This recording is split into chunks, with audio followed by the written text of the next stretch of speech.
What's up, self-healers? Lisa Lightfeather here. Welcome to my channel, Closing the Gap, where we make a conscious effort to meet you where you're at on your healing and your spiritual journey. I hope that you guys are enjoying your week.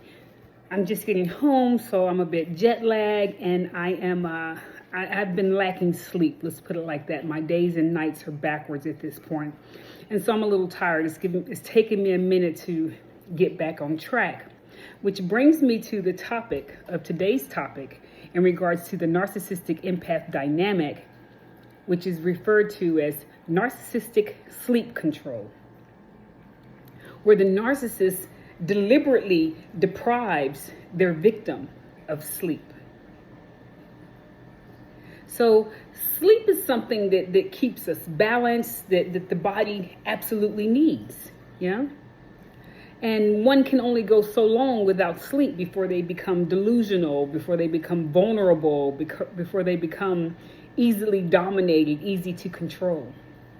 And so the narcissist will use sleep deprivation with their victims. So they withhold sleep as a form of punishment and control. So let's just say that the empath doesn't do something that the narcissist wants them to do, or the empath did something that caused a narcissistic wound of some sort. And so the narcissist will come back and deprive them of sleep. They will wait until bedtime and then bring up something that happened earlier in the week or last month or last year even. They'll just bring something up to start an argument. Or if the empath has done something that the narcissist didn't agree with, they may wait till bedtime to bring the topic up and sit on the edge of the bed and keep the victim awake all night, talking about something that could be spoken about the next day, or definitely could have been spoken about earlier in the day before it was bedtime. Yeah, it could have been spoken about over the phone for that matter. But the narcissist will wait until the person is ready to go to sleep to bring it up. They may do stuff like, so they pick a fight just before bedtime.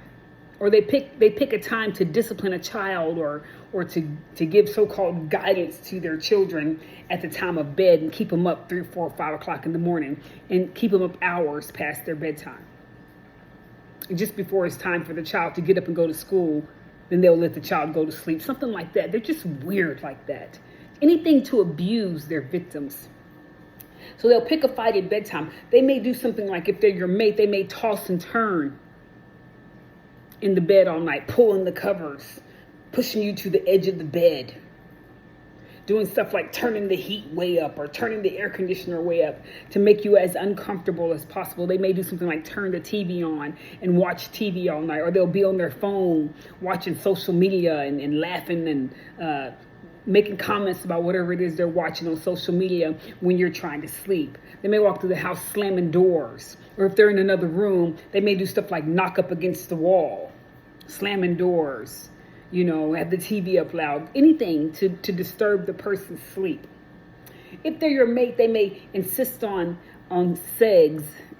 After you've been asleep for a couple minutes, they'll wake you up and insist on having sex with you. Yeah, and touching you and poking you in the back, and then when you say, hey, I got to get up tomorrow, I got to go to work, now they're mad. Now they're slamming doors and turning on lights and so forth and so on. They may even go so far as to do something as sick as turn on pornographic material while you're trying to sleep.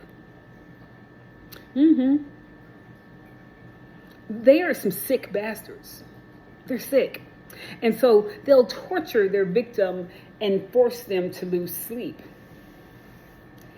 Other times that the narcissist will use sleep deprivation or narcissistic sleep control is, say, for example, it's your day off and they say, hey, let's watch a movie. Let's just chill and watch a movie. Maybe even you're ideal to watch the movie. And so, because you know that when you watch a movie, the house slows down, you get to lay on the couch and, or whatever, everything slows down when everybody's watching a movie.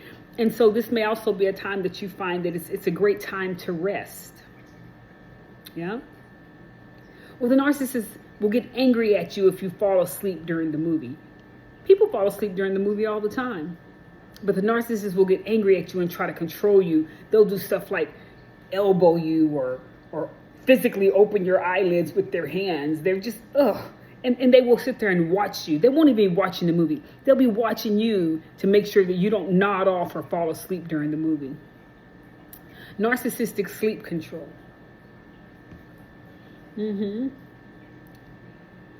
Narcissists love to get you in small spaces, someplace where you can't get away, and torture you. Like, for example, in the car. So if you're going on a family trip or y'all are just going somewhere and it happens all the time where the passenger just falls asleep. They're comfortable with whoever's driving and they just fall asleep. Well, the narcissist hates that. They hate that. They're not thinking about the fact that we have a long trip ahead of us and that, well, they will sleep while I drive and then we'll switch over. Then I can sleep while they drive and we can make it happen like that. No, they're so dead bent on controlling the person in the passenger seat that they will do stuff like drive recklessly, swerving in and out of traffic, or blowing their horn, or turning the music up, or turning the heat or the air conditioner up as high as it'll go, or rolling down all the windows and, having road rage and raising hell while they're driving so the other person can't sleep. And they're just making all this up as they go. They torture the person in the car because the person can't get out of the car. They love to get you in small spaces that you can't get out of. And the reason the narcissist is doing all this is primarily to punish, control, and to break the spirit of the individual. If the individual has a big day the next day, say, for example, they have a big game the next day, or they have a test the next day, or they have a job interview, or something going on with their job where whatever's happening the next day could allow them to get promoted. The narcissist can't stand to see the people around them grow, and they try to demolish it. So they might try to demolish that through by invoking sleep deprivation. And you might say, hey, I got an interview tomorrow. I need to get my sleep.